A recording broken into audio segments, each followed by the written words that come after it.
Do you want to maybe share with us a little bit about yourself, like a short background? What do you do? What are your main interests and things like that?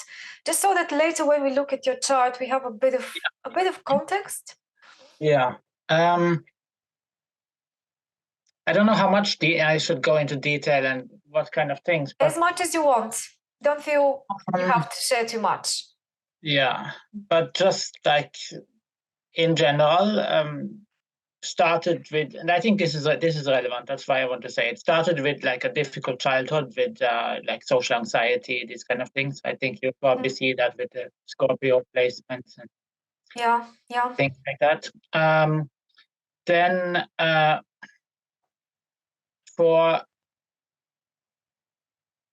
a number of years, I lived like more mainstream life, still working in the university, but I was very much in my head and an academic. And I had this um, a certain urge to find spirituality, but I didn't know where to look for it for many, many Mhm. years. Then in 2017, I had an awakening. And only a couple of years after that, again, I started becoming interested in astrology. Yes. Did some self-study. Then about 1 year ago, there was like another. I would like call it a second awakening. A lot of things, and I went much deeper into all kinds of self-development things, and that's also when I started studying astrology. So since I'm almost done with a 1 year course now in esoteric astrology. Mm-hmm. Um, yeah, so that's basically like one thing that I have come to understand that is probably like in terms of what am I supposed to do in this life? I was wondering like how do I integrate the academic world and the spiritual world, and it's it can be quite contradictory. But I think that's exactly one of the things that is supposed to be my purpose in life, to try to bring spirituality and astrology into the academy. And yeah, so I'm in the process of doing Okay. that, kind of trying to find my way between two worlds. I think you will probably find something in my chart that also speaks to those things. So, I guess so. Yes. Maybe. Well, I don't know. Maybe I should say just a few words about Uranus in general, just like a quick introduction, like I always do, and then we will look at your chart, and I will share what my first impressions on the placement of Uranus, the other things that are affecting Uranus, but not just Uranus. Even though for you this is maybe the key planet, it makes so many different aspects with both the sun and the moon, and it is just positioned in a way that spotlights that planet in the whole chart, and it's certainly a big factor. It is also a big factor in the last few years in your life because you know already you are 47 now, and 42 is the age when 42, 43, when Uranus for each one of us is creating this feeling of, as I said today, agitation for one reason or another. We feel dissatisfied, maybe a bit anxious about the direction in which our life is going. And certainly there is an opportunity to turn things around and to maybe not radically change what you're doing and where you're positioned, but at least allow new things that will be beneficial for you. And this is the right timing around the beginning of the 40s, when Uranus opposes its natal position, as you guys probably already know. So you had that recently, but you had something else going on in your chart parallel to Uranus return and a little after the Uranus return, namely in the last couple of years, but I'll show you what that is later. So now about Uranus in general, we've had other talks in the past. I don't want to repeat myself too much and to give you things that you probably already know, but I just wanted to talk about today the Uranian moments in our lives, those crisis of growth that we all go through, or at least we have the chance to go through. In certain ages, there is a big thing about the age factor related to this planet Uranus. It is the first of the trans-Saturnian planets, Uranus, Neptune, and Pluto. So that was the very first one that was discovered after centuries and centuries of not knowing anything else beyond Saturn. And maybe we can say that with Uranus, we started modern astrology and a totally different era, not just for astrology, but for psychology, history, various social processes, but also for people individually. We now have another factor to take into account, another force, which was always there, but we didn't know about it. Maybe because the time hadn't come yet for the speeded up change that we observe in the last few centuries, which is now gestating something new. I don't know yet what that would be, we can only guess. But obviously, the speed of change, the technological advancement, the scientific advancement, and all the positives and negatives that we have from that really had their peak since the discovery of Uranus in 1781, I think it was, if I'm not mistaken. So we're talking about the 18th century. And after that, we had Neptune in the 19th, Pluto in the 20th. It's really very interesting that they were discovered in that order, that their cycles are almost twice, each one of the next. So Uranus's cycle of almost 84 years is almost half of the cycle of Neptune, and then Neptune's cycle is almost half that of Pluto. But the cycle of Uranus is giving us, I think, the main stepping stones nowadays of a human life. And we can either imagine it as 12 times 7 years, or if you want, 7 times 12 years. Both of them work and take us to 84, which is the complete revolution of Uranus around the Sun. Also, another thing very interesting to me is that when we knew about the planets only up to Saturn, there is this distance between the Sun and Saturn. And when Uranus was discovered, it turns out that Uranus is twice as far away. Basically, we are doubling the size of our known space of the solar system with the discovery of Uranus. So the space between the Sun and Saturn is almost the same as the space between Saturn and Uranus. So there is this huge gap, between Saturn and Uranus. That's probably to demonstrate that we are really entering in a completely new world with the trans-Saturnian planets. They are meant to mean different things than our kind of defining material world up to Saturn. And it's mysterious in a way. It's very interesting. It could be very disturbing now that we mix the effects of Uranus and the other two with personal planets.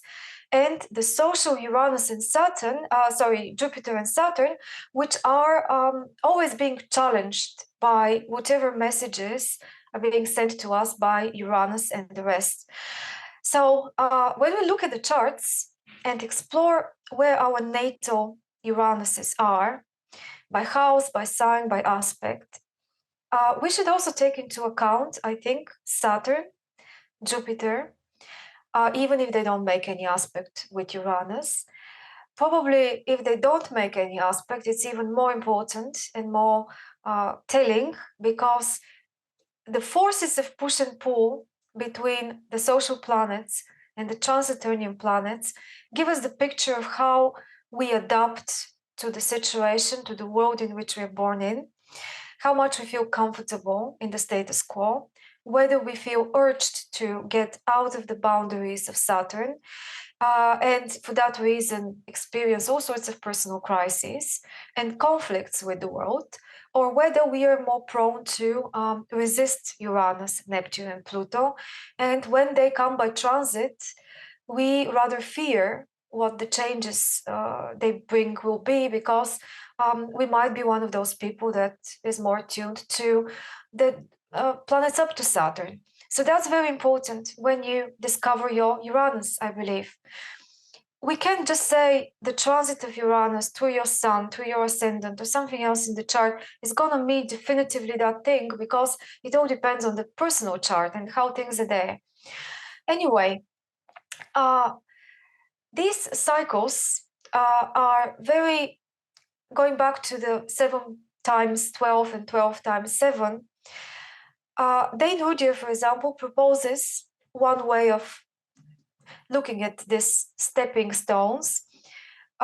If we take the 12 times by 7, then we would see that possibly some information can be extracted from the first step being connected to the sign Aries, the second one to Taurus, the third one to Gemini, and so on and so forth, not because they mean that directly, but if we think of the zodiac as a cycle of growth, then what is Uranus affecting in us, in our development, in our waking up for different things? Because ultimately the main role of Uranus is the role of some sort of awakener to new realities or to the truth about the existing realities. It is a force which is ideally giving us a wider perspective of how things are, so that we, similar to having been situated at the boundary of Saturn, now are taking a very large leap out in the solar system. And when we are at Uranus, we are looking at the planets up to Saturn from a big distance, almost like you are looking at an issue from a distance, and you are potentially a bit more objective about that issue, being able to see the workings of the whole rather than constantly being focused on the small details that can confuse you and not give you a sense of order or a sense of meaning. Uranus could be a road to finding meaning and coherence and understanding about issues which are rather more philosophical, spiritual, or beyond the everyday reality of just existing in a material, routine, existence, which has its rules and demands, but can often put us in a rut because being so busy sorting small problems, we often lose context, we lose perspective. Uranus can bring that perspective. So between ages 0 and 7, Uranus is related to our very basic initial instinctive development, and that's what could be disturbed if we have a transit of Uranus, which is very important to one of our personal planets, for example, or one of the angles of the chart during these years. Then between age 7 and 14, it's more about physical growth, finding your strength in how you relate to the resources you've got, and also to the skills and hereditary things that you have been born with, whether you feel comfortable in that or not. And this initial sense of security is rooted, there in this particular age. Obviously, the cycles of Uranus and Saturn and Jupiter, they're all connected, because if you calculate the turning points, you would see that in many ages they coincide, or they are, for example, squares of one planet happening when conjunctions of the other are going on at the same time. So there are several ages which are particularly sensitive. 42 is one of them, where so many cycles come together. You've got Uranus opposite Uranus, but you also have Saturn opposite Saturn, and eventually Neptune square Neptune. Not in every generation, but currently most people experience that. And if you think of Uranus' cycle of 84 years, also split into 7 times 12, the mini 12 periods, 12-year periods, they can be also related to Jupiter, because Jupiter takes 12 years to make one full circle. So everything is interconnected, but there is one common denominator, and that's the number 7. We always kind of revolve around number 7. We can also split the cycle in three 28-year periods. So from age 0 to 28, now we are at the Saturn return pretty much at 28. So here again, Saturn and Uranus as opposites meet, and they cause certain crisis and dilemmas and so on. So around the 30th year is one of the crucial moments. Then we have pretty much the same at 60. And in between, for example, when you get to 56, just before 60, that's when the second period of 28 years is supposed to end. So very important decisions are meant to be taken around 56 that would determine the last stage of life, whether we are more positively or negatively attuned to what is expected from us. At the same time, Roger also proposes we think of that, if we want, as the first one being like a thesis, exploration, trying our hand in something which has started as a new idea, a new cycle, and only kind of gestating, finding out who we are, finding out where we belong, what we want to pay allegiance to. It's a testing ground, those first 28 years. While on the second round, 28 to 56, is when we can really put into practice, into action, what we have then decided to do as an individual person. That's the middle period of Uranus, where we are really manifesting. We don't need to do that from the beginning, from the 30s, but during this whole 28-year period, step by step, we have a chance to learn and to do certain things outside. This is often, if we want to simplify, this is often related to work and to creation, whatever you are being creative in. And there are many possibilities. Some people dedicate themselves to family life, others to some profession, or something completely different. So that's the choice that we need to make. But the choice is really made in this transition between 28 and the second period. In the second period, we make it happen. And depending on how successfully, in our own eyes, we made it happen, is what we're going to feel about all this, and what sort of crisis we're going to experience around 56, and then the road we take from then on. So, for example, I would be very interested later when we start the discussion if you, Stephen, can share with us, as you are the only one in the group today that has been through all of these stages, as you are now in the beginning of your 70s, and you already should know quite a lot about the cycles, Uranus, and having certain personal impressions and experiences. So I'm curious to know how you felt and what you were going through between the two transitional ages, like around 28 to 30, and then at 56, as nobody else has, I think, reached 56 yet from the group today. And that would be one thing. While at the same time, you, Christian, and Joe, you're almost the same age, and Rebecca as well. Yeah, so Rebecca, Joe, and Christian, you are around the midlife crisis period of time. You have all gone through it already. You've been, at the peak, but maybe you're now feeling the consequences, and certain things have changed in your life already. I don't know, maybe you can share. And Boriswava, you are a little younger than me. I'm 36 at the moment. You are 31, if I'm not mistaken, right? Yes. Yes. Yes. Okay. Yes. So you've only been recently, quite recently, you've been through the Saturn return, but also that was a Uranian moment too, and so many things going on, including the progressed moon, which is having time-wise almost the same length of its cycle as the Saturn. So return of the progressed moon to the natal place should have happened around 27, 28 as well. So yeah, maybe you can also share with us how that started out with you, and whether now you're feeling like it's already getting clear what direction you want to take, what you want to dedicate yourself to. As that is the testing moment, I think, end of the 20s, beginning of the 30s. Right. Okay. So let's not, speak more generally, but start looking at the charts. Do you want to do that now? Okay.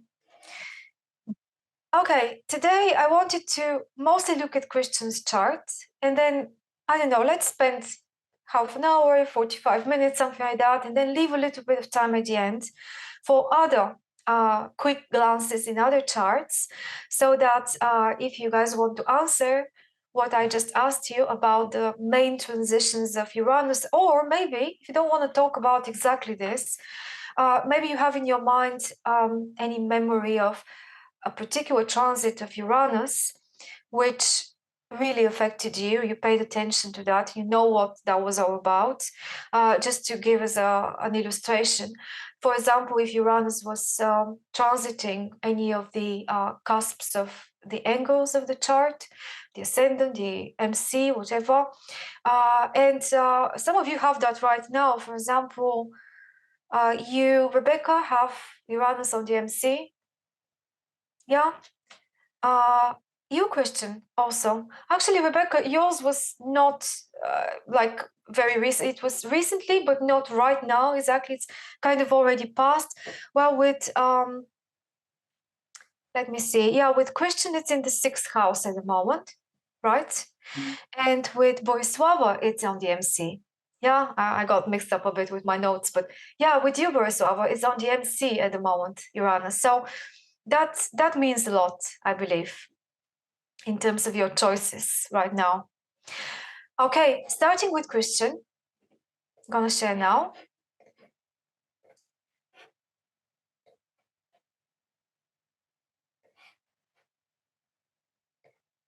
Might be a bit different from what you're used to.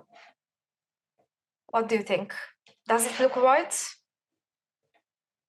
Yeah, it does. Okay, Can I great. ask you which house system do you use? It's called Vichu Montanus. You can see it here at the bottom. Yeah. Okay, but anyway, you got them in my 11th house, because I usually use the whole signs, so I would get them in my 12th house. Yeah, I understand. Yeah. So you're using a different system. You're more into traditional astrology, as far as I understood. I don't use whole sign because it focuses too much on the zodiac. And the houses are kind of secondary, isn't it? Because we just divide everything equally by 30 degrees. With these sort of systems, which I prefer, I've used also Campanus and Placidus. They give similar results, but they show us a different houses distribution.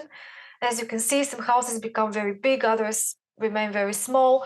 And my way of doing that has given me insight that usually the houses show us the most about your circumstances, what sort of things you actually get involved in your life, you want it or not. Especially in cases like yours, where you've got many things in the same sign, like many things in Scorpio. You're like me, but mine are all in the 6th house. You've got many planets in Scorpio. And I believe it's very important to settle for yourself what you would like to believe in, whether it's the 11th house or the 12th house. You can choose to put them in the 12th house if you feel like that resonates more. But I also read the Sabian symbols for your chart. I don't know if you ever used the Sabian symbols. Do you know what I'm talking about? I'm not sure. Could you? I might have heard about it. If you can. Yeah. Okay. I often mention them, but you haven't been to each one of my sessions. So Yeah. Sabian symbols are those symbols which are attached to every degree of the zodiac. So we have 360 symbols, each one for each degree of the zodiac. Dane Woodyer did a lot of work on them. If you Google astrological mandala, this is a book that is available for most of it for free on the internet. And you can read his description and short interpretation of each one of the 360 symbols. And they are abstract. They shouldn't be taken absolutely literally, but they are so revealing, at least to me, because they somehow describe things that when you read yours, I'm sure, like everybody else, you would say, okay, that sounds like something that I can connect something to, or it explains something to me. So each one of the planets in the chart is on a degree of the zodiac. So if we check which degree that is and what's the description there, it gives us a bit of a interesting, I think, illustration. So I had my software can give me automatically for your chart. I can send you that if you're interested. It's just a list of about 12, 13 symbols for Yeah, that each would be one of interesting. the places. Yeah, you have there. So, for example, when I read the one that is for your sun in Scorpio, this is, you see, 9 degrees, 3 minutes, Scorpio, which we say is the 10th degree of Scorpio, technically. So if you check online, what's the Sabian symbol of that? That happens to be the same degree where I personally have my Pluto in my chart. So I know that symbol. I've thought about it, I've meditated on it. And that symbol, I will just mention that single one for you, because I think it gives one vote, maybe, in the direction of choosing the 11th house and not the 12th for your sun, but it could be both. So again, we can speculate. There is no absolute truth here. You need to also use your intuition, but this symbol, the 10th degree of Scorpio, is a fellowship dinner that unites old friends or old comrades, as it says in the description. So it describes this is they are like this. The symbols are like this. They describe in one sentence some sort of situation, and then we can imagine many different things about that situation. But that thing is obviously to do with a group, friends, or connection with other people, doing something with other people, being involved in a situation where you're not acting on your own, but you need to exchange. And there is a history there, old friends, so they are reunited in that dinner. So obviously here there is an accent on being able to create connections with people over the course of your life and revisit those connections, so kind of make things long term, not just spontaneous friendships here and there that over time you lose in the different periods of your life. But there should be some connections that are to be revisited and to be brought back. This symbol can create problems with the past because we are not being told whether you would like to connect with old friends or not, or old acquaintances. As Would there you might like be. me at some point to comment about my life experiences and how they Yes, correspond? yes, Or yes. yeah, I can do that. Yeah, of course. It's very interesting that you mentioned that theme, because I kind of feel that it's only now in the last few years that I've found like a group of friends that I think I will keep for the long term. And before that, because my life has been like through changes, and I've always felt like an outsider, Hmm. never fitted anywhere until more recently now. So most of my old friends I've actually lost contact with. Okay. So it's very interesting that you bring that up. Well, if you have so many things going on in the 11th house, let's Mhm. suppose it's the 11th house. And Yeah. if one of those things is Sun conjunct Uranus, so you are a Uranian person, definitely. It is not unusual at all for such a person to feel alienated, to feel different in one way or another, to not be very easy to fit Mhm. in, at least not from the beginning. Usually, we need to wait until the Uranian opposition at 42 before we can start finding our way around. Also, because the 11th house is one of the late houses of the wheel, and you're meant to find yourself later in life. The sun starts shining better and better and better the Mhm. older you are. So people that have their suns, regardless of what these suns are, in what sign, and if Uranus is there or not, in the late houses of the zodiac, they often struggle with young people, but they flower later. I've seen this many, many times. But in your case, it should be even more because you come from a nodal also history. Your south node is down under the horizon, so in the fifth house, one of the personal houses, and you are working towards emerging out there in society and integrating in society in a good way. And that's not going to be easy for you, because the North Node is not never easy, but it's also always very good for you. That's what I believe. So all this Scorpionic energy is very tough. You've got a lot of it. It's very concentrated and too intense, maybe, especially for other people. You might be too intense to accept by other people.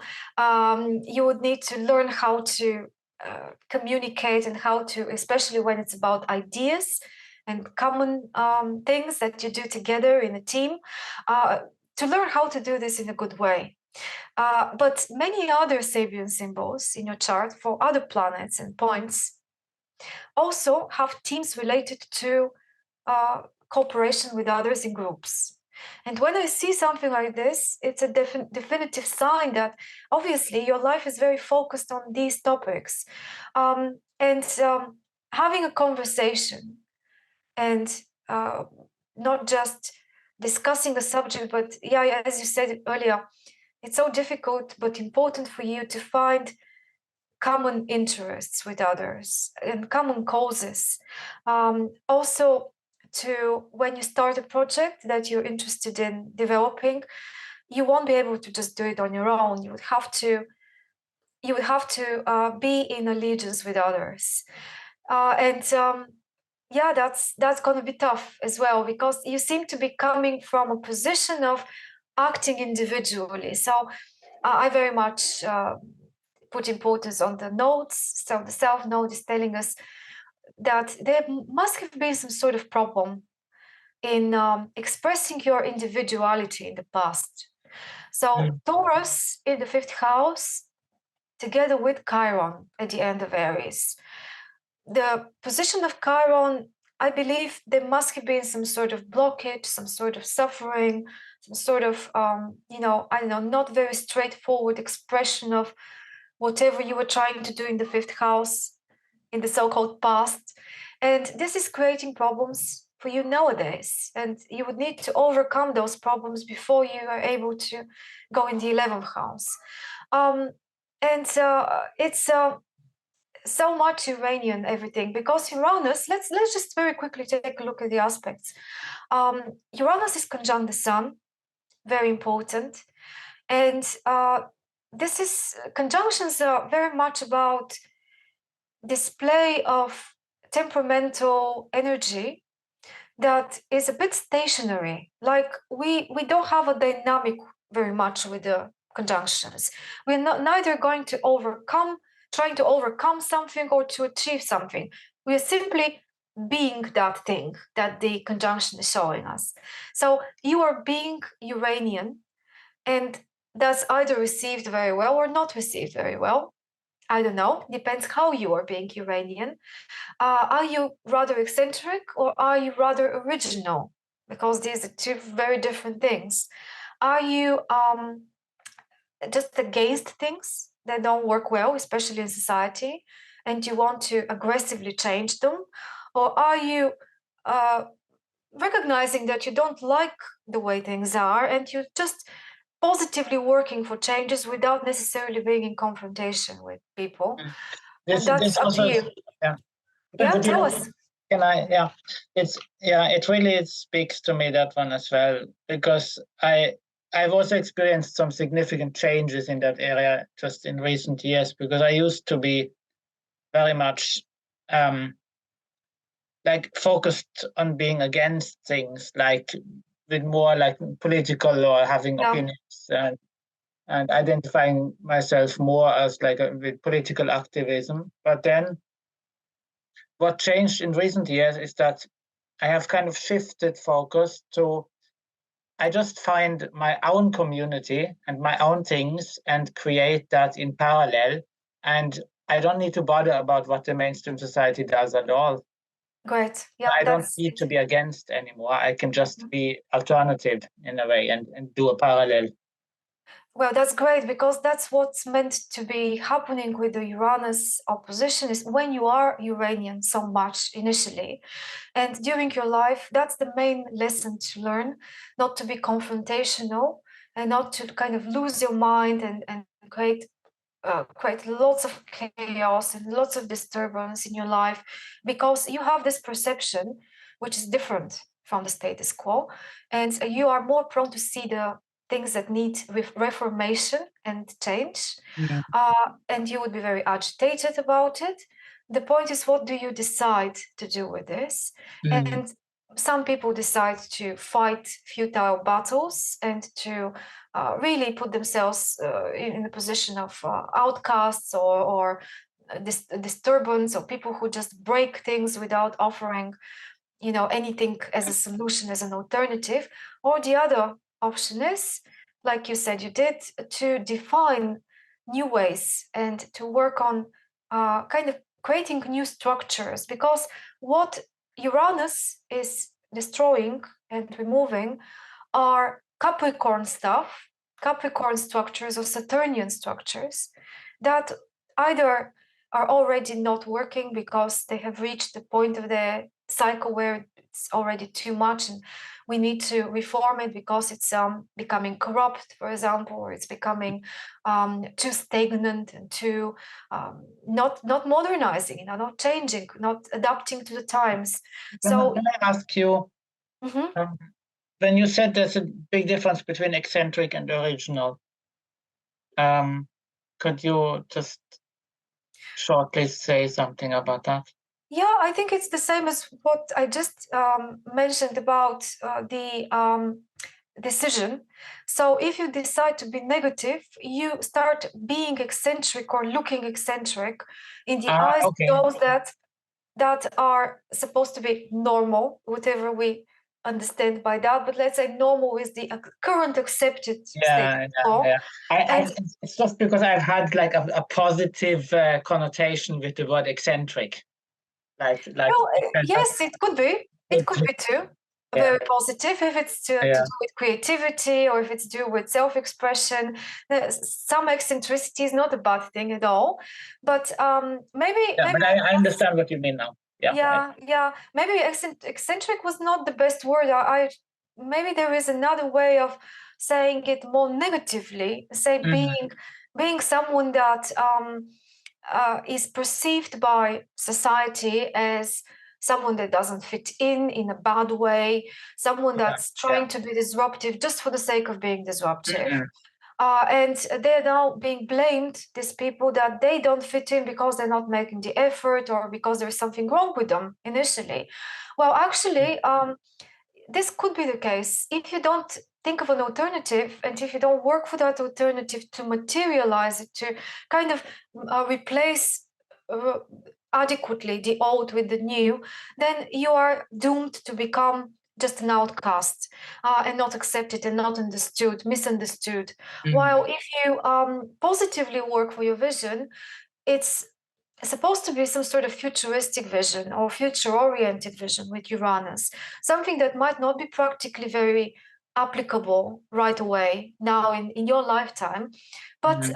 this doesn't mean that you cannot plant the seeds for that and Mhm. do some preparation. And obviously, if you are a real Uranian, your ideas are supposed to be coming up as true and as the new normal in the future, as Mhm. long as you can keep calm in the meantime and don't take it too personally when most people cannot really connect and understand what you're talking about, because my partner has Sun conjunct Uranus in Mhm. Scorpio, like you, on the ascendant, so it's even more. Yeah. And we have talked a lot about this position, and it's a way of not fitting in. But when you're positive, I think there is a chance, because many times over the course of the years, he has shared with me, just in standard conversations, something very just out of the blue. Uh, that is an impression at the moment. But then after 5, 6, 7 years, we see this becoming normalized. And there is no logical way from where he could have deducted this. It's not about a brain which reads a situation logically, because here are the facts, here are the things, and you put two and two together and you reach a conclusion. With the Uranian insight, it's almost like somebody is giving you a message from somewhere, the beyond, I don't know where, and you are just a channel, you're just a receptor for that. Having Uranus conjunct your Mercury, Uranus conjunct your Sun, Mars as well, even though a bit more of an orb, you must be like a walking antenna for Uranian insights. The idea is, what do you do with them? I mean, some people make art, music, other things, but in your case, if it is the 11th house, it's going to be more intellectual, I suppose. So if your focus of, you said you've been into politics, you've been into stuff like that, social issues, I would assume that's probably the 11th house, because that's where it wants to apply itself, that energy, in this area of life. Well, for example, my partner is not political. He doesn't want to get involved in these things or have a loud voice. We share things privately, but because these same things with him are in the first house, it's more about his own business, what he thinks about them. Well, you have more of a social role to play. It is definitely your mission in one way or another, I believe, to play your part, to do something, to not be silent about what you think and try to affect others. But it's not going to be very easy for you to affect them, because Saturn, we always need to look at Saturn when we look at Uranus. Saturn is positioned in the 9th house in Leo, and Saturn is square your Mars, exactly, right? 0 degrees. That's a very important aspect in the chart. So definitely we have a not very friendly relationship between Saturn and Uranus, and that exacerbates your Uranus even more. So there's different opinions or different strategies, different looks, whatever it might be, is even more, because Saturn is in the public relations house. The 9th house is very much about how the world perceives you and whether you're able to affect the processes, people, whether you are charming them or kind of attractive for a general audience, not for a particular person, but for a general audience, or whether you are agitating them, I don't know, or your Saturn is also how you feel in the world when you are in the world. I suppose this Saturn you have might not be very comfortable, even though it makes some very nice aspects as well, very creative trines with Venus and Neptune. So maybe I'm wrong with this, I don't know, but Saturn is certainly. Tell me, what do you feel about it? I have actually looked into that, because I had some major transits there about 1 year ago, where I also had the Saturn return, but no, not Saturn return, Saturn opposition, isn't it? Yeah. Yes. Yeah, but at the same time, I think I don't have the chart in front of me now, so it might be that I'm mixing up transits, but I think I had Uranus opposite Mars. Also last year. Yeah. I will show you in a second. Yeah, and there were some things. I will show you another version of your chart. But there were a lot of things that changed in my life in terms of this one with going public and like showing. I have talked about it myself as on with my, like, in my community of friends, as like coming out of the spiritual closet, where I've been more open about spirituality and like in social media and podcasts and these things, and with a very positive response, and which really took me by surprise, because I thought that why would anyone want to, like, my whole life I had this belief that why would anyone listen to what I have to say, unless I kind of pretend and just say the mainstream things.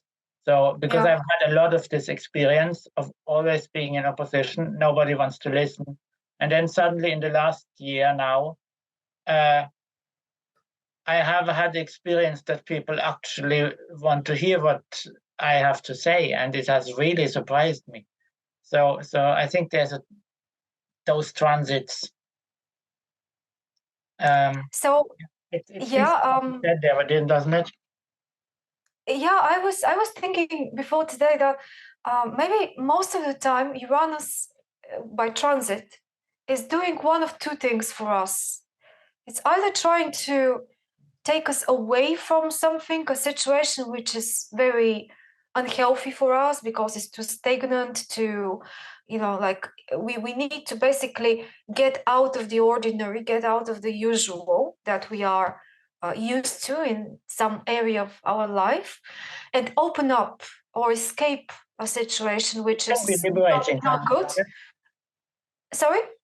The Uranus transit can be liberating as well. Liberating, yes, exactly. Liberating from something that's maybe oppressing us or limiting us, or so it's either like an escape from something Saturnian, but not good Saturnian, in a way that we are waken up for the fact that now is the time to change, but to change out of something. So we are kind of trying to distance ourselves from something which is already there. Or the second option for Uranus is to give us a window and like a breakthrough, an opening up to new realities which are not against our current ones, but they're just integrating something new into the system, into our life, something that is enriching the experience, or maybe opening our view to even greater things than we ever supposed before. And we just need to give it a chance. Maybe we are too closed off and we are not ready to receive the information and the knowledge and the perspective. And with the Uranian transit, we are happier to do that and more receptive. So it's almost like we have a chance to become more creative, to do more with our energies, and make more of a difference with the Uranian transit if we're not resisting it, if we're not afraid of change. So depends on your personal situation. I suppose because you are so Uranian yourself, I suppose your Uranian opposition didn't so much bring disturbance as positive changes, positive new things.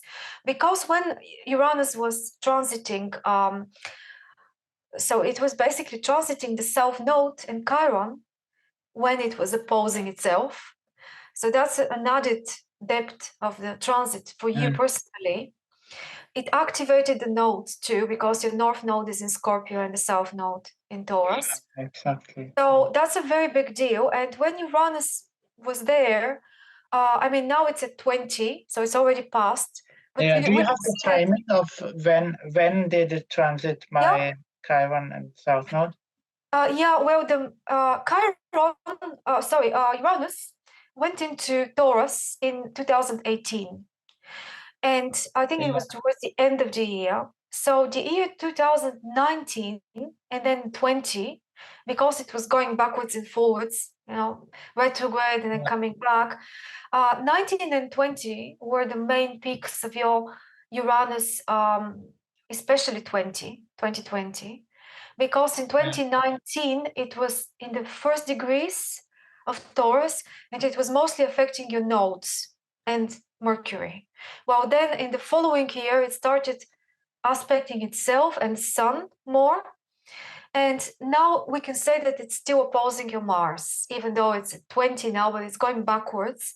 So it's going back towards your Mars opposition one more time. So it hasn't finished that series of aspects to the stellium. But we can time it between end of 18 and we can say maybe another 6 months from now is when the whole period ends for you of this constant, interaction with your planets. But nothing is really ending, because the moment it finishes the Scorpio transits, it will go to your descendant and opposite the ascendant. So that's where it's going next. Yeah, and it's a very extended period of time for you, when maybe, I don't know if we can say that this will be one of the most change driven period in your whole life, because now the main player Uranus is doing all those aspects, and it is in one of the greatest turning points of its own cycle. So but not only that, What you see here on this chart is in the smallest wheel is your chart. Then the middle one are the progressions. And the outer one are the transits. So I am only showing the 5 progressed planets, Sun, Moon, Mercury, Venus, and Mars. Here you can see. And I'm only showing the outer planets for the transits. So Pluto, Saturn, Neptune, Chiron, Jupiter, Uranus.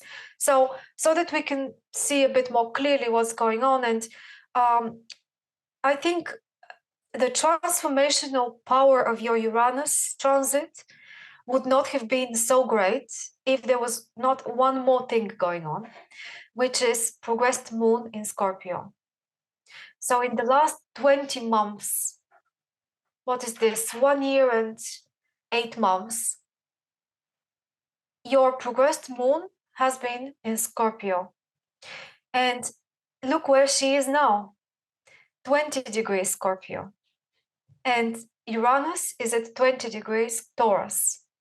So right now, this month, and this only lasts for 1 month, you are having your progressed moon opposite the transiting Uranus. It's not easy to find out about this unless you see the two over each other. Yeah. So this moon has been traveling 1 degree per month in the last 20 months. So she was consecutively on the North Node, then on Mercury, on the Sun, on Uranus as well. So she's very powerful, this moon. She really is like a very powerful transit, even though she's a progressed moon. But I don't know, it's been quite a journey probably. And because part of that happened in your 11th house, but part of that is happening in your 12th house, you are really emotionally experiencing things related to both houses, and they're activating almost your whole chart with the Scorpio planets. So 20 months ago, it started from the 11th house. Now it's already definitely in so your 12th house starts from 13 degrees Scorpio. So 7 months ago, the progressed moon transitioned from the 11th to the 12th house. When the progressed moon changes signs or changes houses, usually people feel that on an everyday physical level. They can really register some change. It's an emotional change. It's a So in May this year, is it changed? Well, now is what, December? Yeah. So we're talking about 7 months ago. Yeah, so around May. Yeah, should be. Yeah, I'm trying to follow you because progressions is one thing that I have not yet studied in astrology. So okay, no trying problem. to keep up with you, but it's No very problem. interesting because Yes, definitely so many things have happened in my life and an emotional process since May that also makes a lot of sense. Well, Definitely. the progressed moon is very, very important for the personal journey of each one of us. All the progressed planets, the 5 of them, but the moon is different because she is very fast compared to the others. So she's like a ticking clock. She's like a hand of a clock. And it's like, maybe you can think of that very simply, that the transits are external influences to you, while the progressions are internal influences. So you are evolving internally over time. Each one of us is evolving internally. And the progressed moon is the greatest indicator of where we are now at this stage of our life. What are we focused on? What are we interested in? What are we feeling about different things? And she changes sign every 2.5 years. So you have now been through the most of the moon in Scorpio.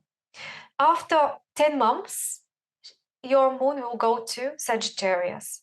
Because she travels 1 degree per month, that's why it's relatively easy to follow her. And 20 degrees she is at now, so 20 months in Scorpio already.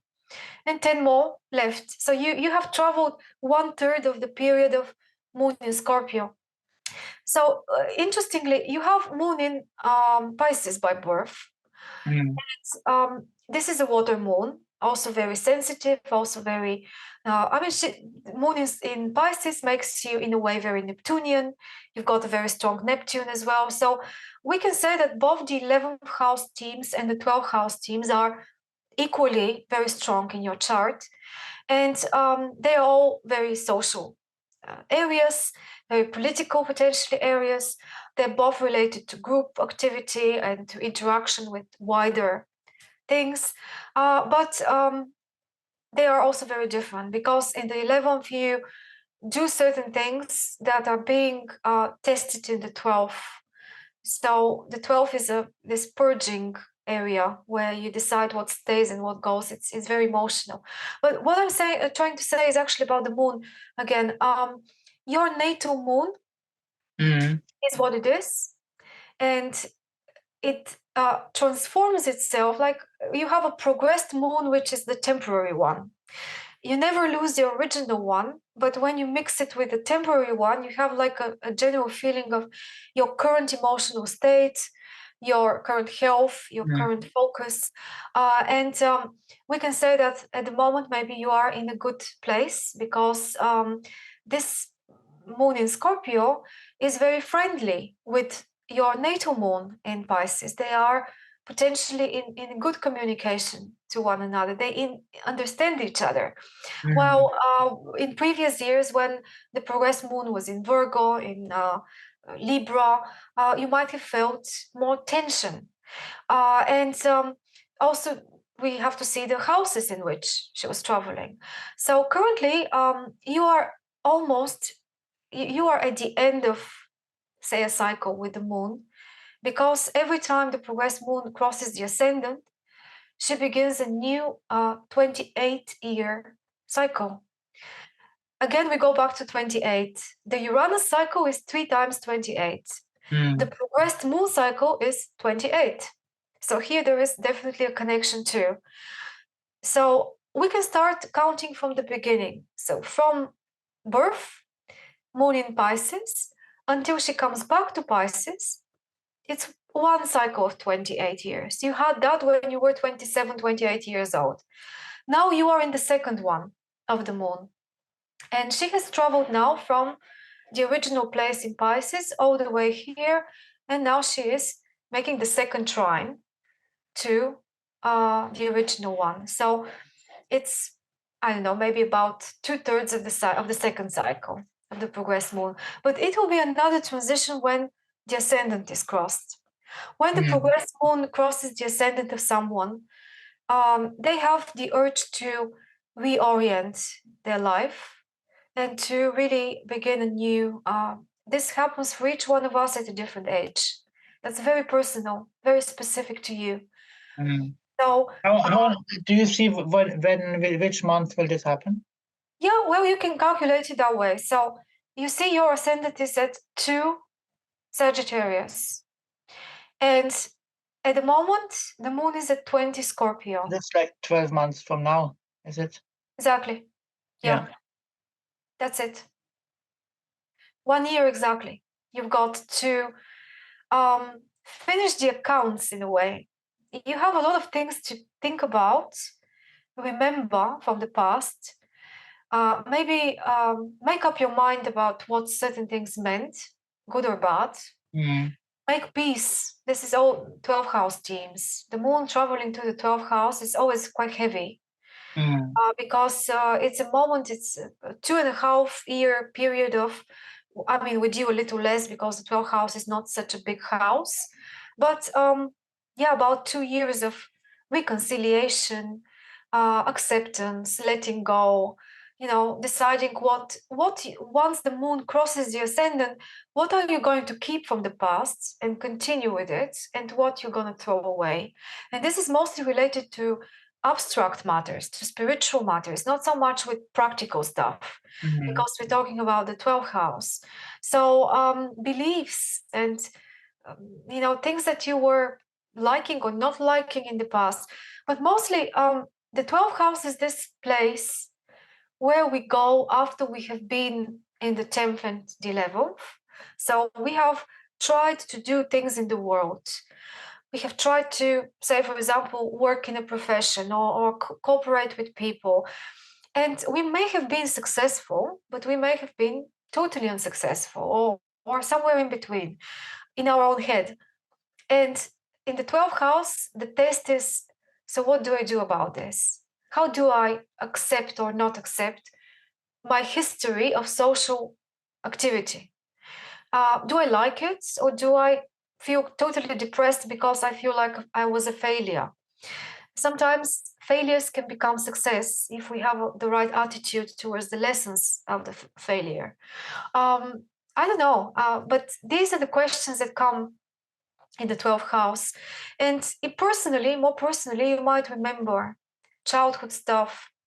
The 12th house also brings you to ancestral, unclosed business, unfinished business, which might need to be finished before you can breathe again. And you can start your new life after 1 year without too much baggage. So the 12th house processes are about removing rubbish, spiritual rubbish, which we don't need anymore, and which will not allow us to be reborn properly if we want to start again. So yeah. And this is a 2-year process where I'm just right in the middle of it now. For the progressed moon, you mean? Yeah. In the 12th house, yeah. Right. Well, roughly, yes. Yes. On the 12th house. You actually went into the 12th house with the moon 7 months ago. Yeah. Which brings us to 13 Scorpio, which is the cusp of the 12th house, according to my system at least. So this is how you can experiment, by the way, with house systems to find out what's your real chart, what's your real date, time of birth, for example, because the progressed moon can help you the most to time things. As it's really felt, it's really like you can tangibly experience a change of mood when the progressed moon changes houses and signs, especially signs. So if you go back in time and you go back 20 months, when it moved from Libra to Scorpio, you might discover it wasn't 20 months, but was like 21 months or 19 months, for example. And that can help you tweak the timing of your chart. I don't know.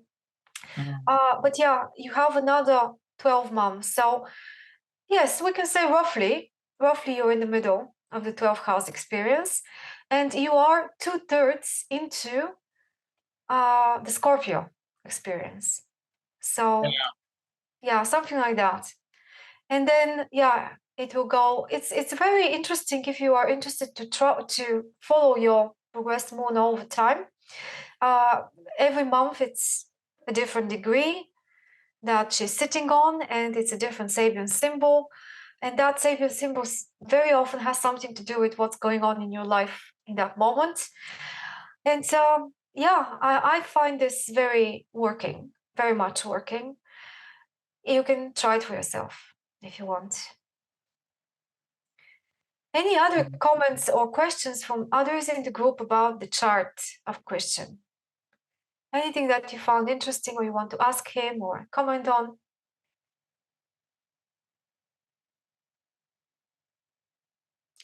Maybe you, Stephen? Or you need a bit more time?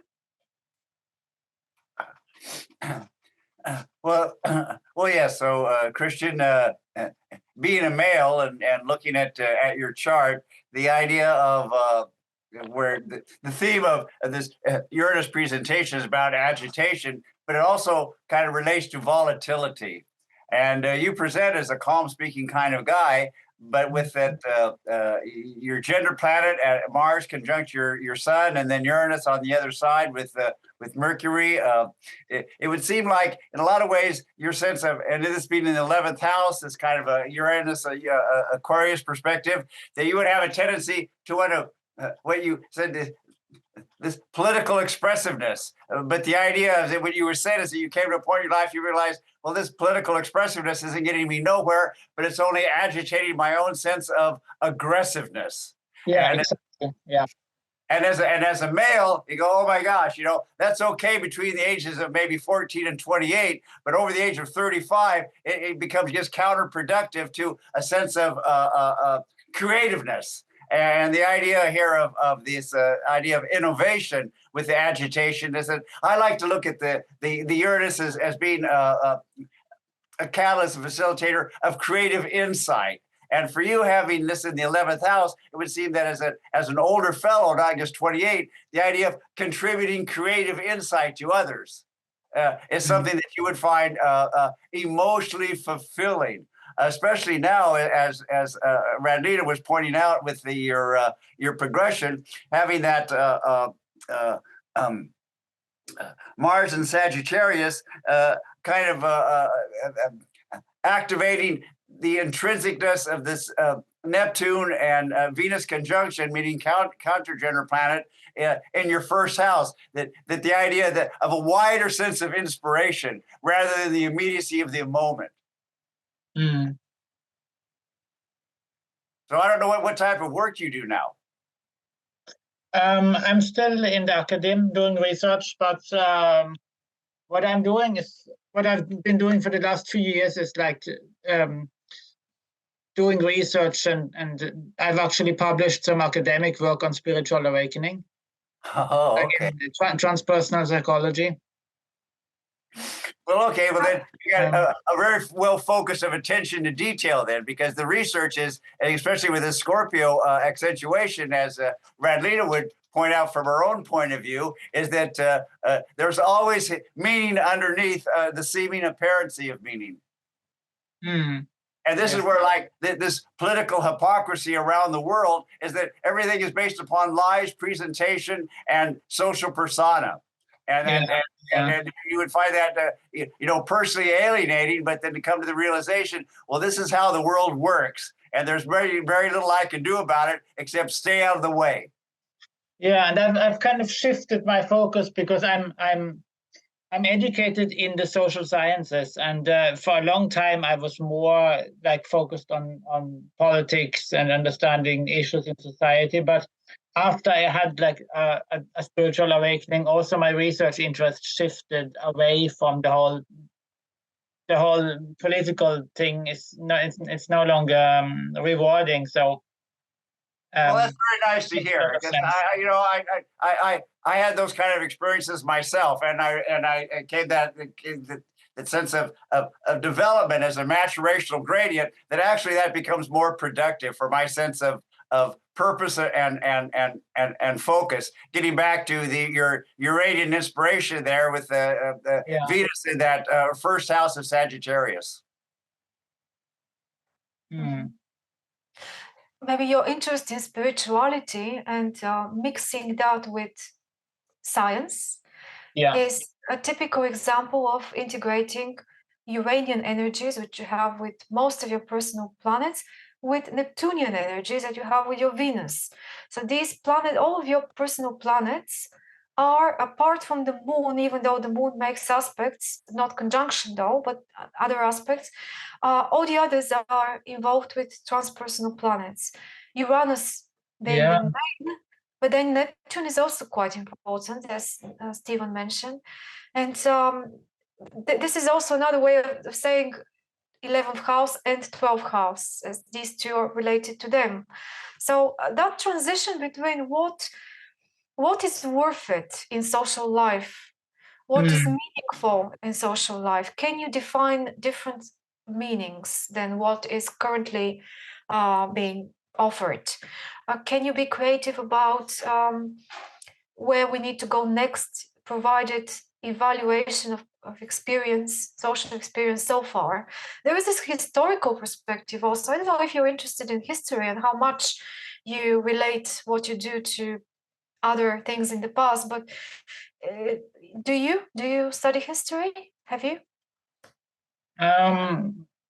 Sometimes I don't know what you specifically you're thinking about, like how For example, Do you kind of juxtapose things that you now observe, political things, social things, with previous periods when something similar was going on, and kind of trying to remember conclusions and see how certain mistakes are being repeated again in our time that were done already in the past? Do you try to juxtapose the past with the future, or are you mostly future oriented, like not wanting to delve that much in the past? As usually Uranus doesn't like that. Uranus goes more with the future, and usually that could be a trap for Uranus, because the ideas that it has could be very ingenious, but they could be totally wrong in terms of perspective, because that same thing could have been done in the past, but they simply don't know about it because they haven't looked in the past. Do you see what I mean? And now I can also recognize that I probably have this inclination towards the future, and although I occasionally look into history, it's kind of I find the future more inspiring than the past, I think. Yeah. It's I always connect the Piscean energy, which you have Moon in Pisces and other things, with interest in the past, while the Uranian energy with interest in the future. So with some people, it meets in the middle. With others, who prefer one against the other. I don't know, but maybe if we go back quickly to your chart where the aspects were, just to see something else there. Actually, I just need to do that. Can you now see the chart again? Yeah. Okay, great. So you have the moon at 7 degrees, the natal moon. Uranus is also at 7 degrees, so the trine is exact, absolutely exact.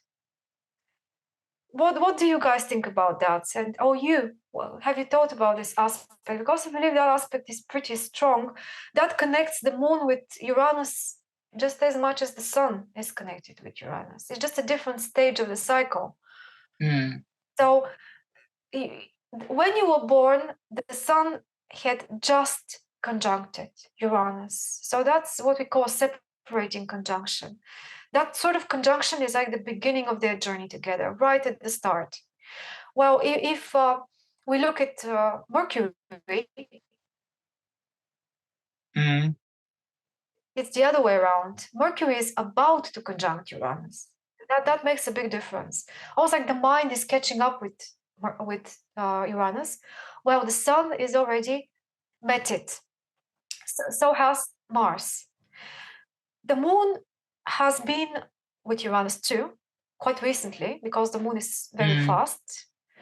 So when you were born, the moon was in this exact trine, which is the first trine that planets make between each other after the beginning of the cycle. So that's a very creative trine, one that may give you a sense that when it comes to Uranian stuff, you really know what you're talking about. You really kind of feel that as part of your nature, that you understand it, understand the principle. You don't necessarily show it though, because the trine is a bit more passive. It's a bit more like our inside feeling of being confident in an energy and having the capacity to use the energy. But this is also part of our aura that affects other people. They can see it in us, but we may be quite passive in terms of, fighting battles with that or doing something, because it's more of a creative potential. And this is, I think, very interesting that the moon is now there, and it was there when you were born in this stage. And the next stage requires that you actually be proactive with the Uranian energy. Your moon is in the same phase with Uranus as she is with the sun, because the moon, sun, and Uranus are in the same place. So the same trine we can see with the sun. And I don't know. I wonder, looking at that, whether you need more time, like again, having to be older or something, to really use your potential the most, because the trines are the kinds of aspects that they don't push you, they don't stress you out too much.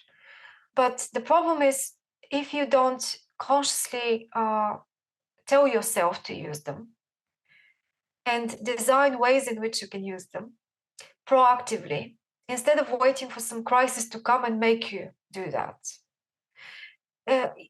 you always will be under the danger of not using your sun moon potential enough, of keeping a lot of that inside and a lot of that a bit lazy. Maybe this is what your South Node in Taurus is all about. Maybe you come from a history of someone who was very progressive, talented, emotionally capable of doing different things. I'm talking about the 5th house, Taurus, but you didn't make enough of that. Or let's say you died without having widely expressed or actively enough expressed all of the reservoir of things, ideas or projects or whatever it might be. And now it's here again, another round, but now you need more intense action. And in Scorpio, you're able to do that because Scorpio is a sign of passionate, intensive interactions with other people, where we are not just safe in our little heaven somewhere hidden from the world, but we need to get into the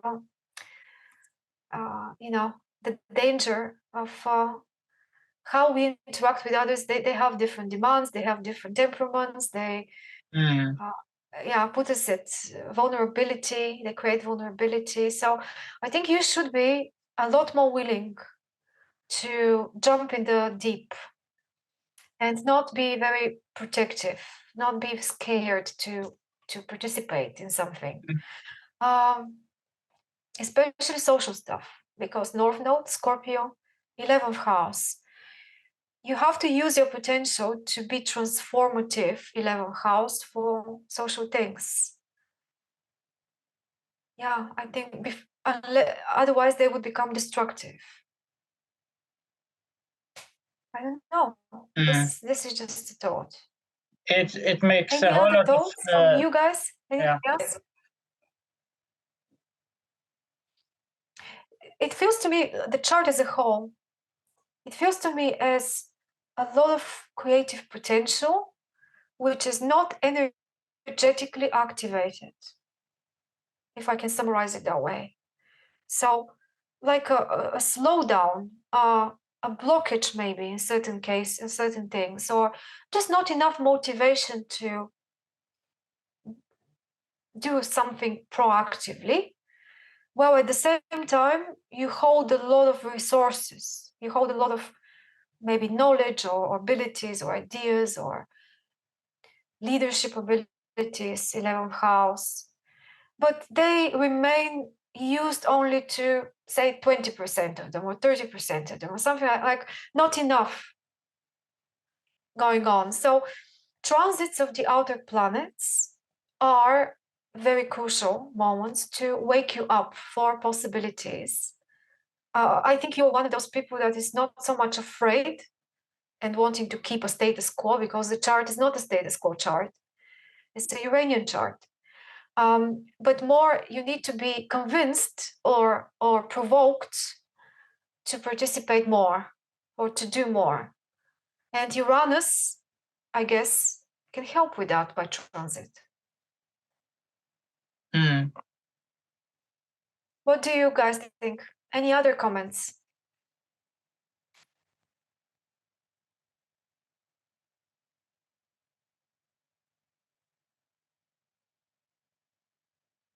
Or anything similar that you have in your chart to this one?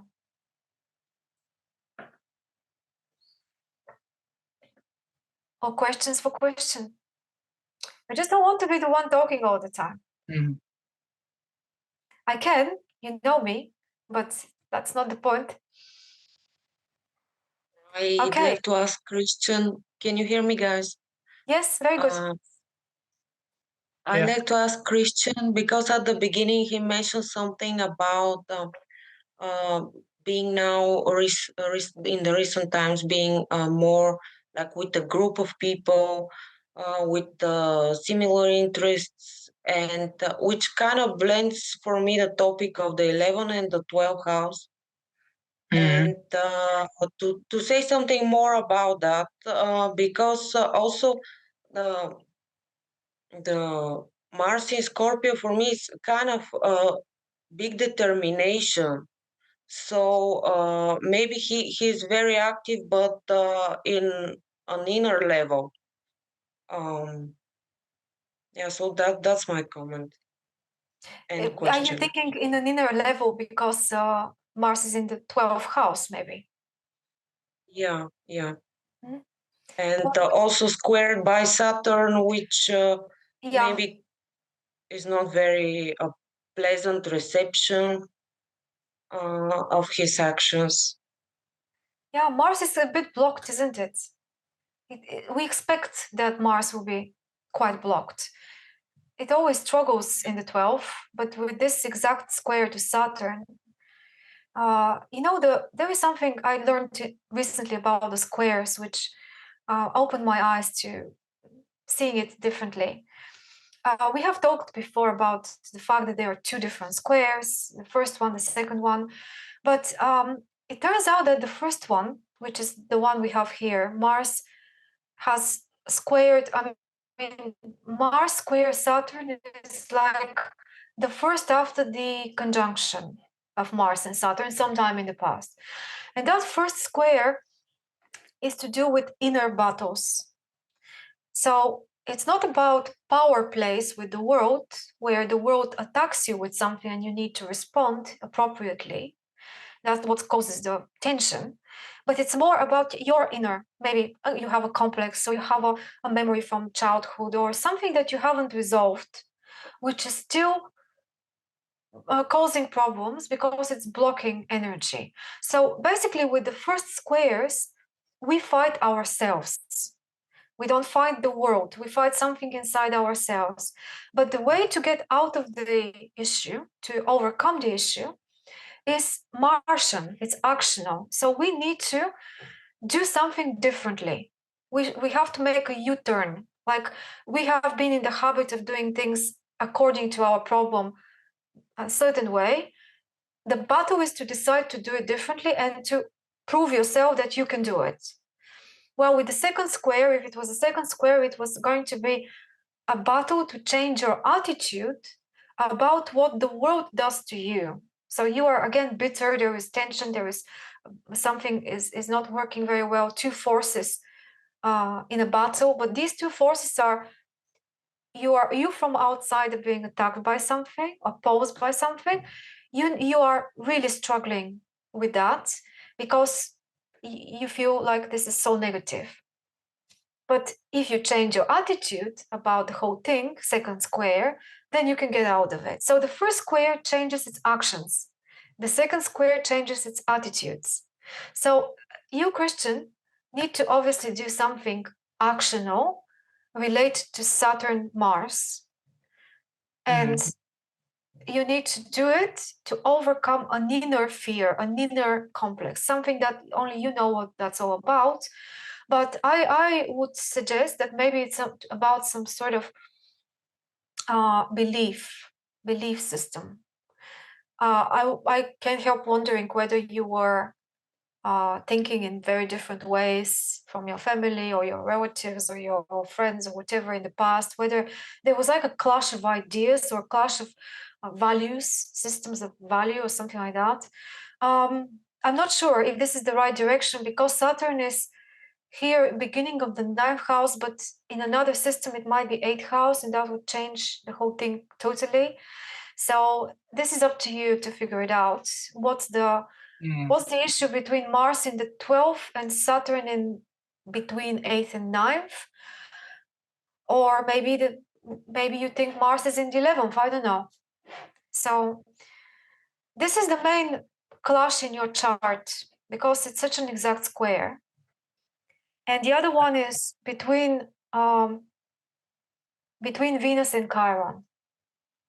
So Venus and Chiron. Yeah, there's a Venus Chiron as well.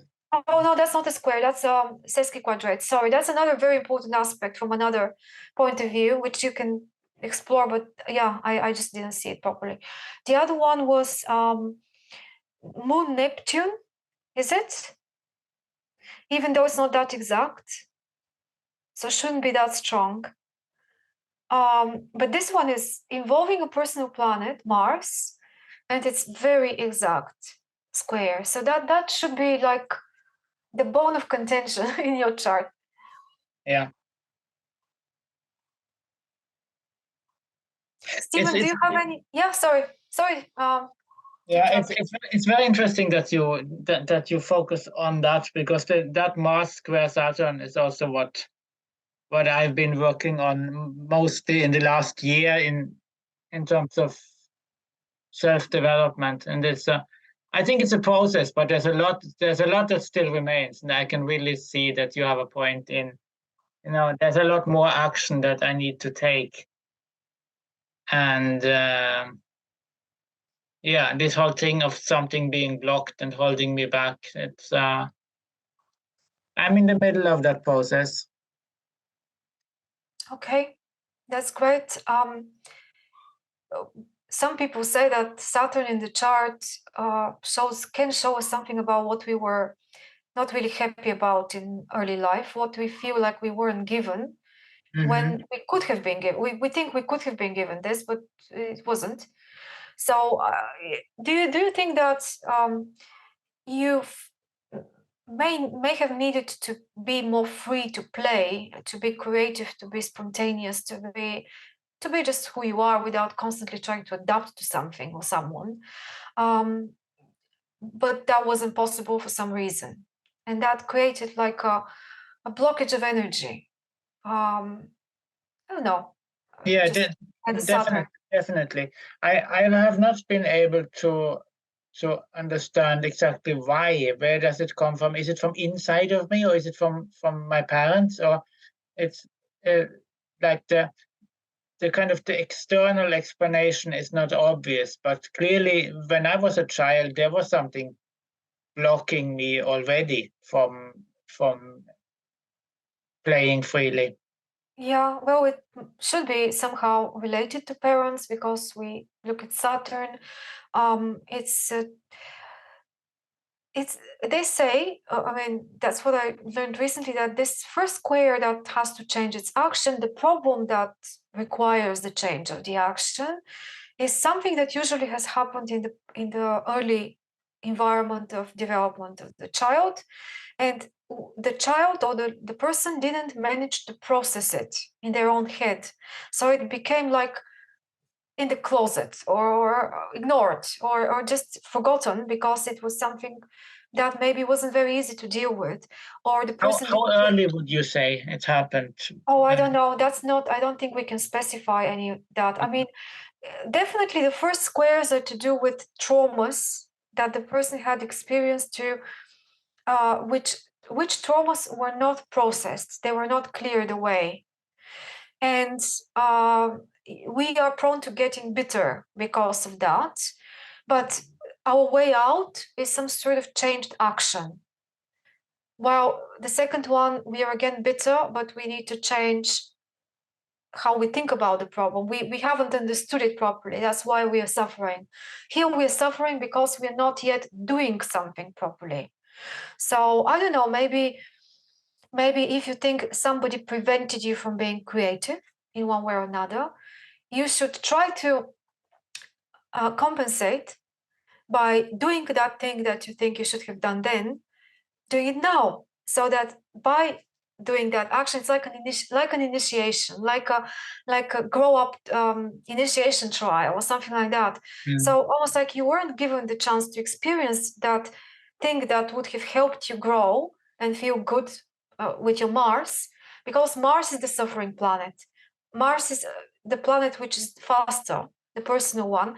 It must be the suffering planet from the Saturnian restriction.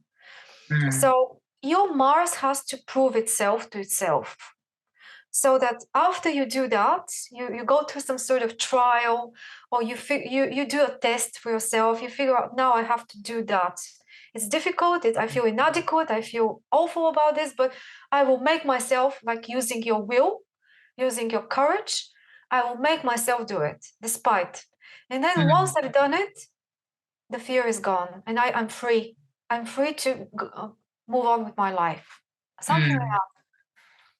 So yeah, and it's something scorpionic, something Scorpio Leo. So maybe here we can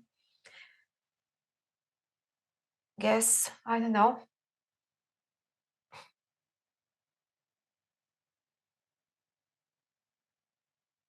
Okay, any other thoughts?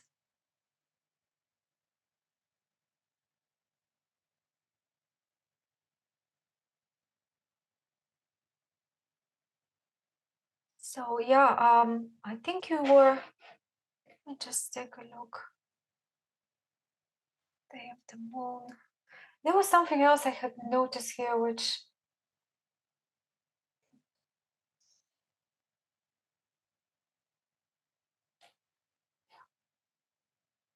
yeah, so there was this asteroid, Pallas Athena. I don't know if you have studied the asteroids anyway. Not so much. I just have them here just to see where they are. They're not part of the chart, but one of them, this Pallas, is 17 degrees Leo. And because that's pretty much your Saturn, Yeah. there is a female archetype sitting on your Saturn. The Pallas archetype, there are four feminine kind of archetypes related to the 4 asteroids. And some people connect them with fire, air, earth, and water. So Pallas is the air one, and is the archetype of a woman who is active in a male's world in one way or another. So she's like, I don't know whether this could be someone in your life, or whether, I don't know, your mother or someone else, another woman could have played a Pallas role, which is part of the Saturn thing in your chart, because all the other asteroids are not so close to planets, or they are somewhere in the chart, but they're not. With Saturn, it's a pretty big deal. So Pallas means many things. Means if we connect the 4 with the 4 angles of the chart, this one sits on the MC, Pallas. So Vesta is on the ascendant, Ceres is on the IC, Juno is on the descendant, and Pallas is on the MC. So could you say something more about what that archetype would be doing when it's sitting on the Saturn? Well, Pallas is very strange because she's the woman who is a bit, so not just, okay, maybe we should escape from where we are a bit both male and female qualities, because the story is that she's a woman, but she works something, she does something which is more being out there, like a career woman, for example, which is supposed to be typical for a man. But even though this is a stereotype, forget about that. I hope you don't take me literally, but it's like a woman that hasn't impersonated necessarily a motherly role or a role of the wife.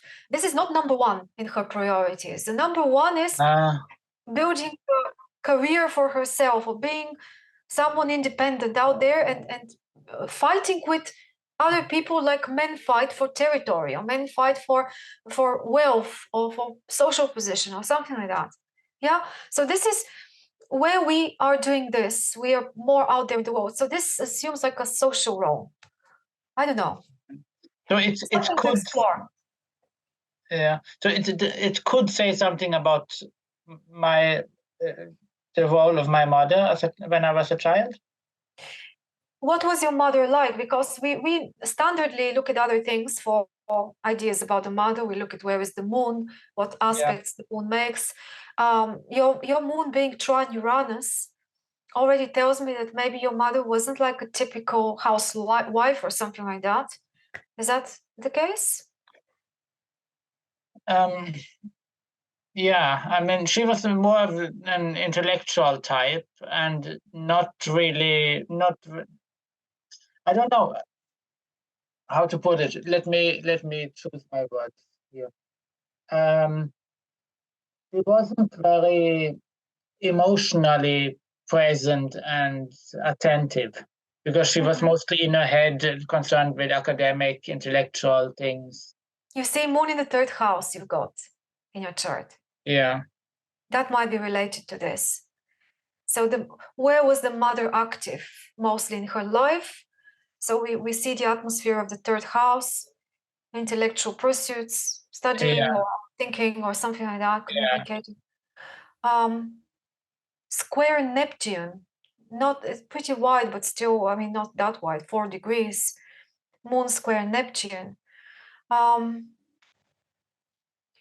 So I don't know. There is something about the moon with Neptune. Is it possible that your mom might be, this double thing that you said you wanted to do to combine spirituality with science? Do you think that she might be very supportive and understanding of the scientific part, but not that much of the other side, the spiritual part? Yeah, exactly. She is not open to the spiritual at all, like very strongly rational and atheist. Too rational. Yeah. Not And allowing. even now, when I had this conversation with her recently and tried to tell her what I'm doing in terms of like working with self-development and spirituality, and it was like she wasn't even able to respond to it. She was just like she just was silent, and there was it was just something that she can't relate to. There might be a fear there, something in her own personality chart, character, might be scared of these sort of things.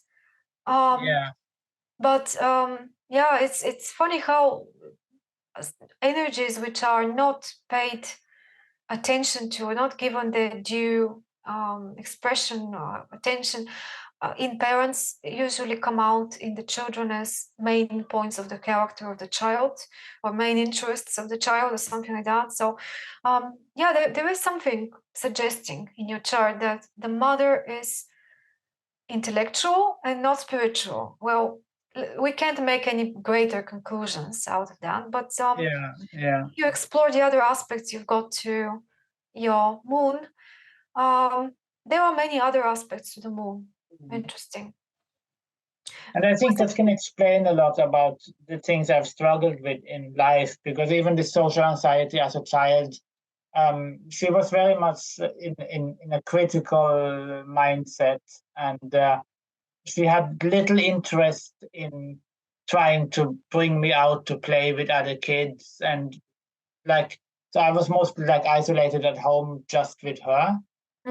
And she had very little interest in taking me out to socialize me and teach me how to play with other kids. So I think that's where this social anxiety developed. Well, the Saturn certainly suggests that, the Saturn position, because it is in Leo. And of course, this is one whole generation, small generation that you're part of with this Saturn. They all had it in Leo, but because yours is square Mars, we know that there was a personal effect on you. And that was to do with spontaneous expression. So your Mars is extremely powerful in being in Scorpio. And with all those other aspects, with the sun, potentially a Mars that when you take action, you know why you're doing the thing. Yeah. The sun is telling the Mars what to do. They work in tandem. So also it's powered by Uranus, it's powered by Mercury, so on. But Saturn is objecting, and it's like Saturn is just not allowing it to express what is already there. That's why I mentioned at the beginning that the conjunctions are not active. They're not active aspects. They are who you are, but you may remain like this on the inside and not do anything with it. Yeah. That's you. Yeah, they kind of describe your temperament, your abilities. Aspects like squares, oppositions mostly, and then the sextiles, the trines, and so on, they are now creating dynamic. They are making us do things in one way or another. So this Saturn is pushing to provoke the Mars to overcome something so that it feels more free. Maybe being not very free in a Leo way, in a fifth house way, also comes from the South Node, being in the fifth house with Chiron. Chiron is another kind of wound, another kind of blockage, which is there. So it's like somebody didn't create the atmosphere, the conditions to play. There was too much passivity, Taurus, about it. I don't know. Yeah, it all makes a lot of sense because that's how I kind of perceived my childhood. And today I'm still having this inner struggle around taking action and being held back. I can feel this Saturn and Mars playing out. Like if I want to do something, it's really like it requires often a lot of willpower to actually decide to do it because I have this, it's easy to fall back into passivity. And I mean, even balancing it, because sometimes I can go over the top with doing too much action as well. Yeah. I guess. So it's this kind of struggle that I will always feel I have to, like, yeah. It's not just to take action towards something, but there's a lot of struggle before I can do it. Yes, I understand. Yeah. There is maybe, if we look quickly back to this chart, what Stephen pointed out to earlier, this time of your life now, around, I mean, it's, let's say, the last several years, your progressed Mars. So Mars is no longer by progression in Scorpio, it's in Sagittarius, has been there for years and years, but it's now reached a place which is over your Neptune Venus conjunction. So this is this thing here. So a few years ago, because Mars is not like the moon, it's much slower. It takes about 1 degree per year, not 1 degree per month. So yeah, that's why roughly I think several years back is when it was exactly on the Venus Neptune. And you might have started experiencing more positive action or desire, or at least you started. Mars is giving like a push to Venus. And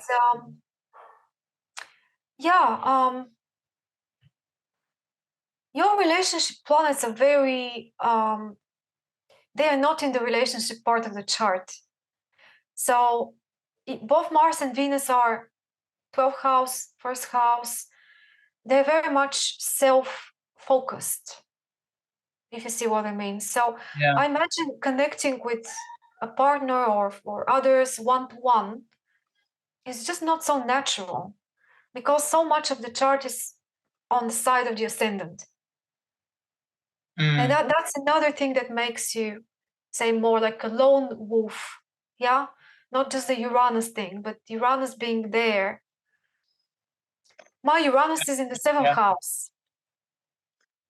You see, it's not, and because my Uranus, maybe because my Uranus is in the 7th house, I'm with someone like you, Scorpio with Uranus in the 1st house on the sun, like somebody Uranian. So with me, it's in the 7th house, the partner pointed out there. Well, with you, it's so much about you, the chart.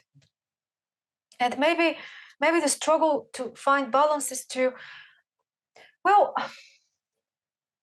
Venus with Neptune could be very idealistic.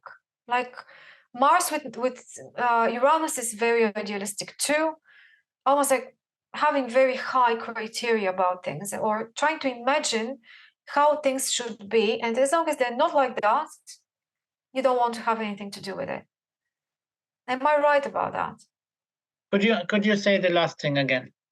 So, I mean, I suspect, maybe I'm wrong, but I suspect that because Venus is with Neptune and Mhm. Mars is with Uranus, they are both prone to being very idealistic, like having a vision in your head. For example, what kind of people you would like to interact with. Yeah. And as long as they don't respond to that vision, they don't embody the vision, you are not accepting. You don't let them in a way. Yeah, I But think that's true. And yeah, even that one with difficulties with relating one to one, I think, I mean, it has also, it is changing. It has been in a process of changing in recent years.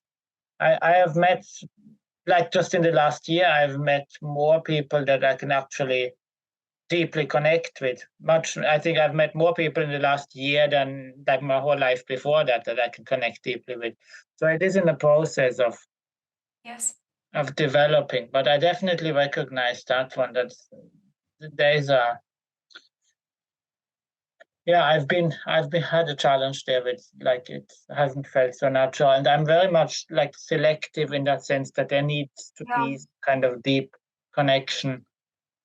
Well, that's With, very scorpionic. I mean, yeah, that's yeah, normal, yeah, but it's even more than that, maybe. Scorpio is always very selective, though your Venus is not in Scorpio. yeah, And Venus is the one that selects. yeah, She then tells Mars what to do to get it, but she's the one that selects. And I have Venus in Scorpio, and my Venus is very selective, very like only a few things can be selected. But in your case, I think the problem, if we suppose there might be a problem with the Venus, it's not its selectiveness, it's the Sagittarius being with Neptune, idealism, like having an ideal or yeah, imagined thing, which there is always a clash between the reality and the imagined thing. And there is the danger that nobody would ever be good enough or compatible with the ideal enough. So some compromises yeah, need to be made there. As if you tell yourself that this is an illusion, that your ideal is very beautiful and some of it is needed to be there, but not all of it, because it won't happen. It just won't happen. There will be always the proneness to idealize connections as well, to idealize if anyone becomes closer, then this Venus will make a big deal out of that and would try to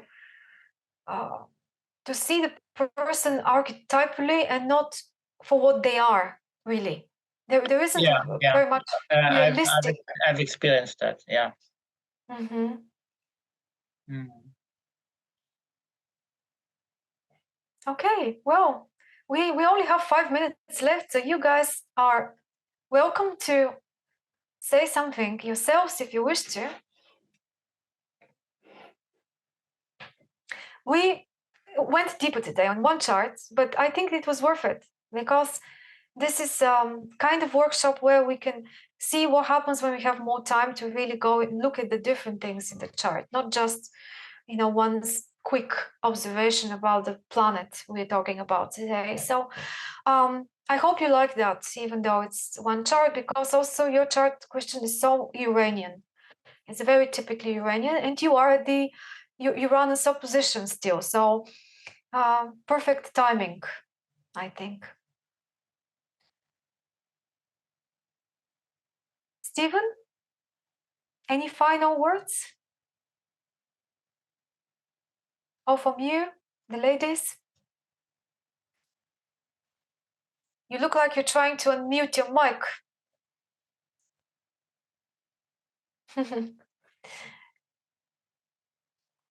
It was very, very interesting for me. So